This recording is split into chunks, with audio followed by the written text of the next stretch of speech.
Welcome to the Zen Castle. The fundamental question that faces each one of us is, who am I? You say, I am Jacob, or I am Italian, or I am intelligent. But what does the word I refer to? According to the Buddhist teaching of no self, to answer this question correctly is to reach liberation and freedom. It is to reach the end of all unhappiness, and this teaching is part of a series of terms that could be translated from the Sanskrit words of anaman, or better yet, anatta, okay, which closely resemble the English terms of no one, or better yet, non-self. The directives of this lesson demonstrate that true freedom and enlightenment, which we may call nirvana, will arrive in your life when you realize that every type of personal reference to yourself or reference to who you think you are is an incorrect interpretation. The first and original Buddha that lived 2.5 millennium ago, namely Siddhartha Gautama, was very clear that you do not have an eternal or immortal soul that lives forever, for example, in heaven, nor do you have a true, unique, personal identity, or what some call a self. This means that the Buddha indirectly taught you are not Debbie Smith or Jason Jones, nor are you any particular ethnicity, such as Spanish. And lastly, you are not the intelligent person with goals and wishes that society has led you to believe. Additionally, the Buddha mysteriously taught the phenomena that you are not intelligent thoughts, nor do you consist of an independent mind, not even a personal will, nor do you consist of an ancient celestial element or component. Surprisingly, we are faced with another minor conundrum within Buddhism, in that the Buddha taught that it is not true to say to yourself or others that you are nothing or non-existent, okay? He implied we are hovering somewhere in the middle of total non-existence and a total complete self. Things get even more confusing when you look at the Buddha's simplistic doctrine of karma and reincarnation. Some may say, if a person is reincarnated, he or she can say, I was reincarnated. But again, the original teaching of no self and no personal I am must hold steady. So how can there be no self and a self that reincarnates, you might ask? Sounds like an oxymoron at first hearing. Please allow me to explain further. The doctrine of non-self, also known as Anatta, is somewhat bizarre, and the Zen Buddhist student must endeavor to at least get a grasp on this key concept that translates to freedom, that translates to the freedom, rather, that results from the removal of suffering, or dukkha. One way of looking at this is, if you do not consist of a personal self, then you will not have personal desires or wants. This relates to the second noble truth, the idea of wanting, thirsting, cravings, or desiring. So If you have no self, then you won't have suffering, which is the first noble truth, because the personal self is a non-self, and a non-self does not have a mind focused on desire or want. To understand the doctrine of non-self and removal of personal desire is to understand the third noble truth, which is nirvana or enlightenment. Someone that consists of no self is the polar opposite, obviously, of someone who's selfish. Because there is no self, then there is no desire or thirst anymore, okay? If this is a true statement. Therefore, the result is that you will have no more suffering or dukkha, and you will be surrounded by nirvana, a form of heaven on earth, without even a hint of discomfort, anxiety, or pain. The Buddha taught that we must understand what we truly are and what we are not. That's the key to permanently end the suffering in our life, the dukkha we experience. If you're confused, please allow me to explain further. After years of observing his consciousness, the Buddha discovered something astounding. He revealed that what he usually called himself, right? What he said, I am, or myself, is nothing more than 5 elements or components of the universe. Some translations call these the 5 aggregates. Zen Buddhists believe these elements are the building blocks of reality in a subjective rather than objective manner, of course. When you consider yourself or your personal I am, transfer that to rejecting the personal part of that. For example, the John Smith, born in 1975 with a hobby of gardening and a career of accounting. Instead of that personal identity, I suggest you do as the Buddha taught and understand that you're nothing more than the following 5 components of 1, form and body, 2, feelings or emotions, 3, cognition or intelligence, 4, mental ideas or concepts, and lastly, 5, pure consciousness. The Buddha argued that the subjective experience of your I or your self is simply an illusion, okay? When you are inside the illusion on a personal level, it seems normal and part of life on earth. But when you step back and look at the real you while integrating these 5 aggregates, you begin to see a different picture. There is no longer a Jason Jones or a Debbie Smith working as doctors in hospitals with hobbies of oil painting or outdoor hiking. Instead, looking at these 5 components as an example, there are 2 forms or bodies, the first component of the 5. 2 forms of energy without a name that have the cognition and emotions, second and third components of the 5, have the cognition and emotions, whom select 2 careers and the mental ideas to select a preference in a hobby, right? Because they are both intelligent and conscious of their actions, which make up the 4th and 5th of the 5 aggregates.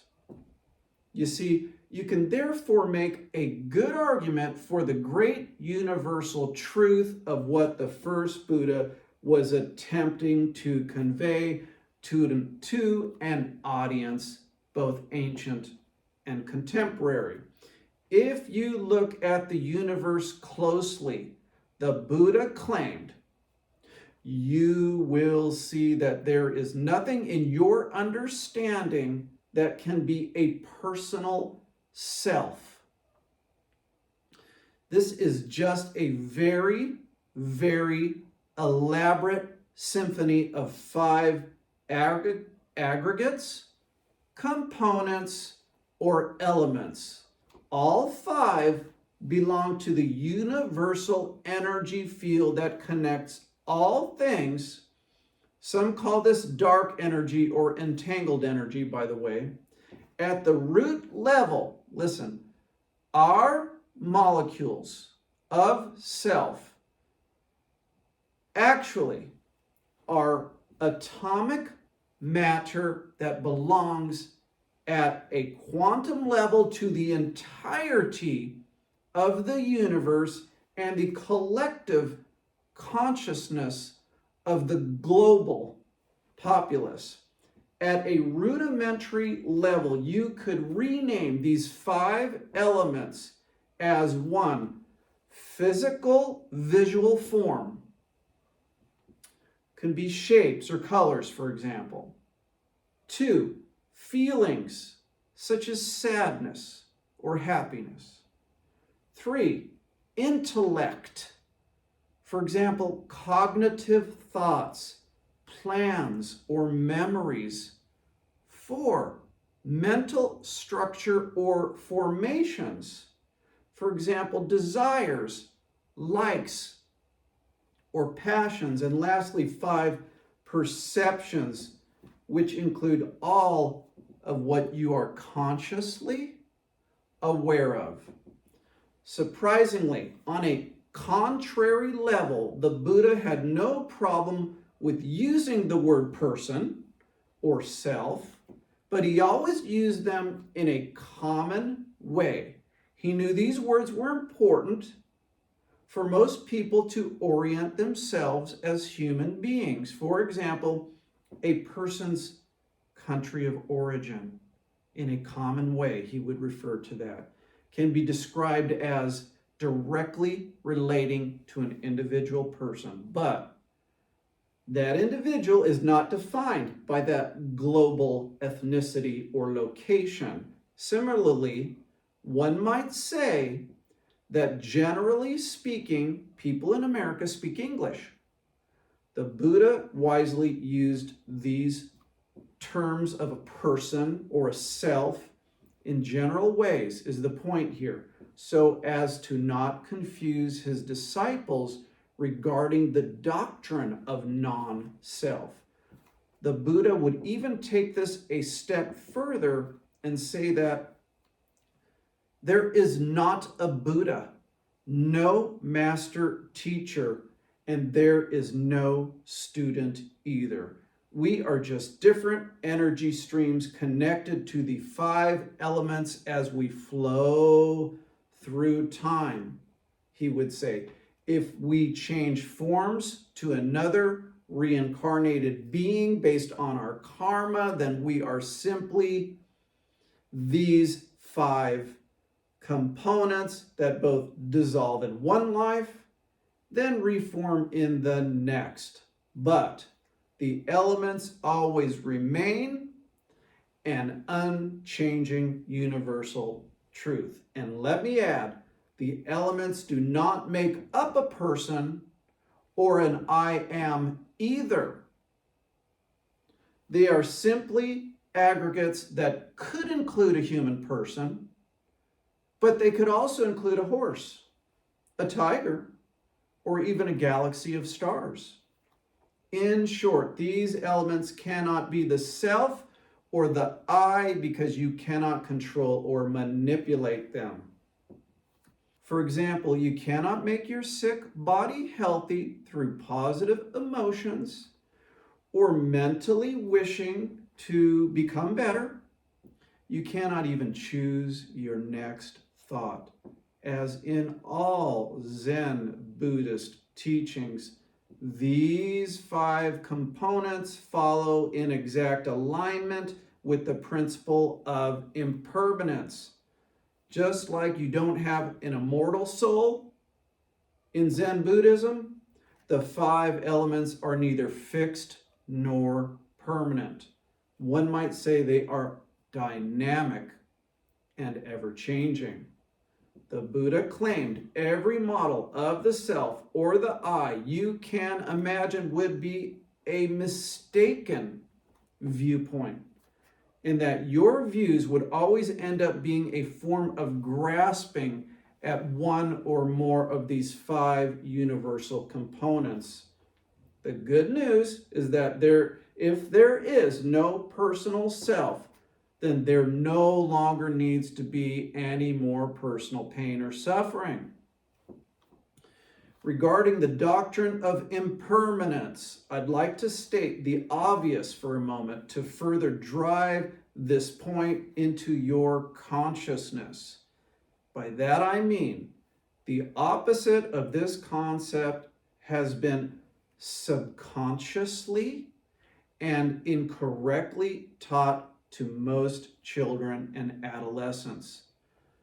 For example, the clergy will start teaching us we have an eternal spirit that passes from this body to a mystical, weightless, and angelic body. However, our essence is still a personal self or a soul, or can be placed in a sentence such as, I will be in heaven. The point is that most everyone, except for an intuitive student of Buddhism, let's say, everyone feels they have some form of permanence to either their body or their soul. The elements of the human existence, my friends, are dynamic. They are ever-changing and are part of the universal energy field of impermanence. And they're shared with all other humans or organic matter, and even with inorganic matter. That is why we can say that all humans, in part, are connected to each other, and therefore love your neighbor as yourself. Many are able to tap into this shared energy to do great things. This energy force or field has been called the Holy Spirit by Christians, Higgs field by physicists, but is better defined as dark energy, quantum entanglement, or simply entangled energy, and it is very objective and can be measured. Entangled energy. Look that up if you like. Remember, the first noble truth, that dukkha, or suffering, is part of life, and that the second noble truth is the reason for the first. The core reason is having wants, cravings, and desires. So, what did the Buddha say is the number one reason for suffering, or dukkha? He said it's the thirsting and wanting for something. In other words, my personal self wants and needs more. Why do folks say, I want this, or it's for me, or I am wishing? All of which the Buddha called grasping. The reason why people say, I want, I desire, or I hope is because they relate to the permanence of self, which the Buddha is teaching.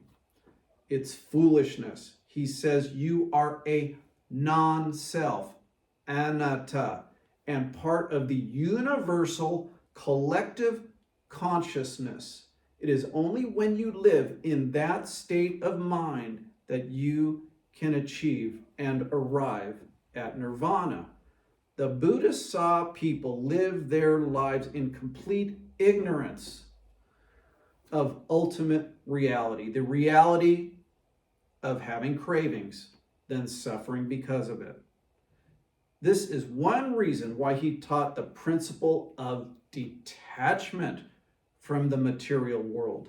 In essence, detaching from your personal identity and those wants during deep meditation.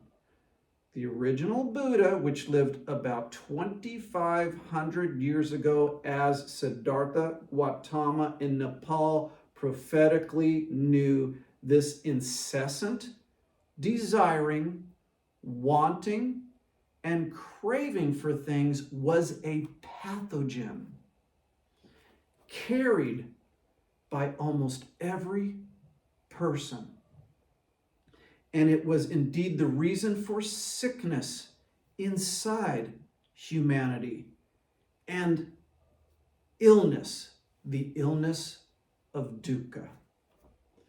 If you study the third noble truth, however, there is hope, okay, of enlightenment and nirvana, and reversing both the first and second noble truths of pain, mental discomfort, and suffering as a result of craving. Remember, the point of his teaching is that if you are not a personal self, if you are a non-self, then having personal wants that lead to suffering will be a moot point and a non-starter, because a non-self entity could never have a desire that leads to dukkha.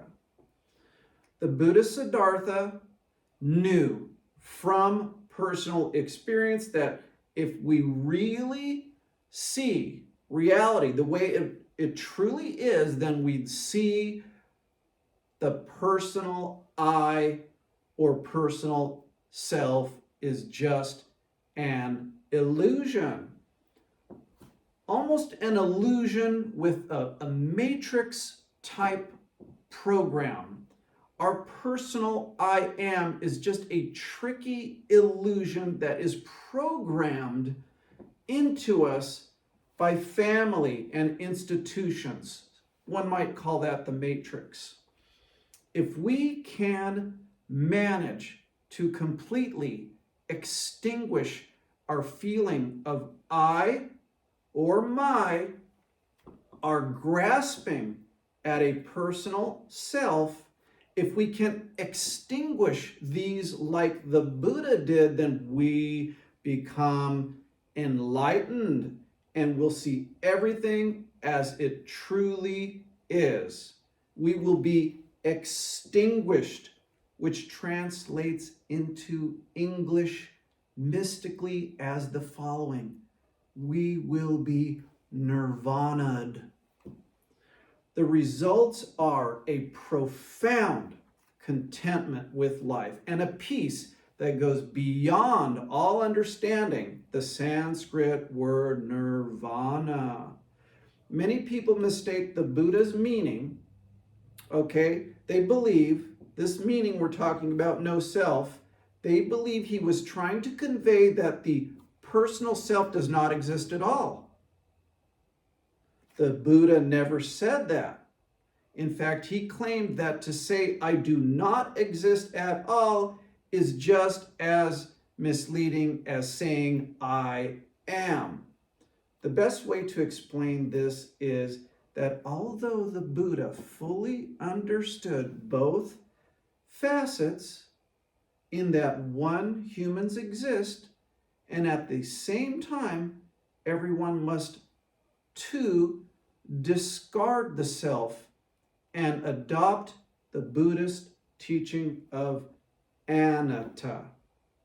The point here is that it's okay to realize you energetically exist, but when personal desires, wants, or thirsts arrive, you must ignore them and simply allow them to pass, okay? move past them, giving them no energy during thought or meditation. Said in a slightly different way, one of the most serious and harmful misunderstandings we have about reality is the mistaken notion of self and all of its emotions and personal senses. It's the reason why we have wants and desires and the associated anxiety. It's because we try to nurture and take care for the self, the personal identity, that we foolishly label ourselves with, that individualistic self, that becomes the essence of numerous troubles in life. The Buddha asserted that only by abandoning misconceptions about the personal you or the self, then deeply understanding our true nature, will we ever get to the point of removing dukkha and living in a state of peace and harmony. Regarding non-self, only the Buddha uniquely throughout history realized and taught this interesting and profound concept. Obviously, non-self is one of the most challenging Buddhist ideas to truly understand, yet can be the most freeing and liberating afterwards. You will find great freedom if you can discard the permanent self and never cling to it again, because that clinging has been the past source of suffering for you, your dukkha. So to reiterate, the Buddha did not teach to demolish the erroneous concept of I am or myself.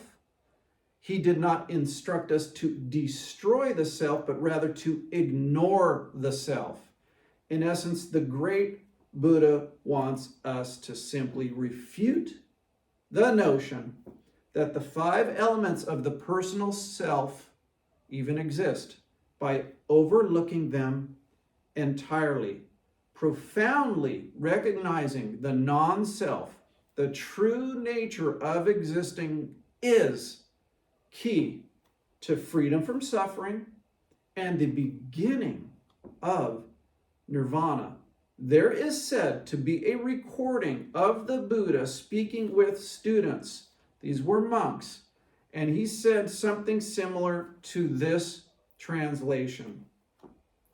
Monks, regarding the body, yours or any other form, whether current or future, you must view it with the correct wisdom by saying, I ignore my desires. This is not mine. I am not this, or this is not me. Similarly, he said, monks, regarding whatever is personal feeling, either past or present, any memories, one must view it with correct wisdom, the way it really is, by saying, this is not my feeling. I am not this. This is not my personal memory. He went on to conclude that if the student could no longer cling to the body, to the feelings, and to the personal identity or self, then the student will no longer thirst or crave for anything, thereby being cured of the universal sickness called dukkha, or suffering. Now, of course, the scientific community would argue that all matter and all elements or even energetic phenomena have a self or a unique identity. Unfortunately, most scientists do not fully understand the phenomena of entangled energy, interconnected dark energy within the field, let's say. That is what the Buddha understood. Even millennium before scientists discovered the universal law of entanglement. To comprehend this law is to open the door to understand you have non-self, because yourself, again, at the quantum level, is physically and energetically vibrating and tangled up into the living thread of everything else. We therefore no longer say I or my, but rather we and our. Okay, for example, I no longer say I am an eternal soul, but rather we collectively are dynamically connected energy fields filled with consciousness. We must also practice our within our conscious thinking, let's say, okay, in ways always that align with what the Buddha taught regarding cause and effect, or better yet, the idea of karma. You see, karma is the Sanskrit version of what the secular world would call cause and effect. In its most simplistic version, an example, let's say, allow me to say that a cause would be sitting in front of a computer screen for 12 hours a day. The effect of that activity, however, would be the karma of suffering from red, irritated eyes and a bad posture. Similarly, if you punched a gangster in the face, which would be a cause, the result might be a stab or gunshot wound. Very bad effect, okay? If I could narrow karma down to a single word, a concept, it would be what the Buddha taught regarding caring for and loving others. If karma and love are used interchangeably, the cause and effects are always positive. If karma is used interchangeably with the words of evil, deceit, or hate, then the cause and effect delivered will be a result of what your bad karma generated. What am I trying to say? First is that karma will always be positive, good, and a beautiful experience when you embrace and live by the Buddhist directive of no self or no personal me. That's because when we live with a personal identity instead of a non-personal self, then we do many bad things out of selfishness, all leading to the creation of bad karma. In summary, embracing the no self or anatta is equal to perpetually having good karma, and it is the foundation of enlightenment. The overall teaching of Zen Buddhism aims to enlighten and illuminate you by regularly teaching the eradication of wants and desires. And the best way is to strike this concept at the root, which is the self and the personal I am. Thus, when the I am is ignored, when it is starved, cravings are ignored, and illumination begins. It is said that on one occasion, the Buddha compared the world to a lotus pond. Within the pond, many flowers are either submerged or emerging just above the water. But there are also those flowers that have risen above the water level and are no longer in contact with the surface. Similarly, in this world, human beings are at different levels of spiritual development. The vast population are like flowers either just below or barely at the water's surface. Let's call that reality. That's because they have a personal self and the trappings of wants and dreams.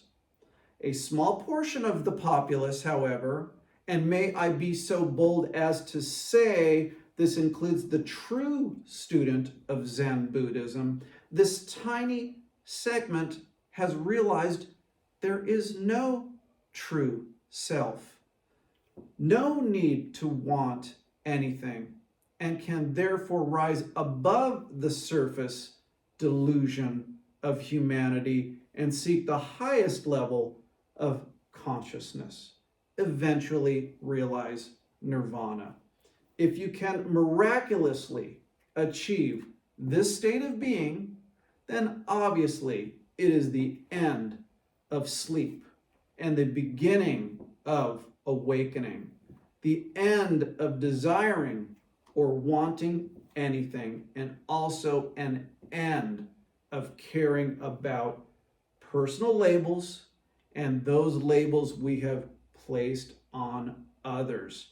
You simply are mindful and content in a current state of Zen peace because you understand Anatta or Anatta, no self. When you live by the ancient Buddhist teaching I just explained regarding Anatta, you will undoubtedly become more illuminated and brilliant, and a radiant grace will start to surround you. An actual aura of positive energy appears around your luminous being, and at the same time, you become a temple of absolute contentment and bliss.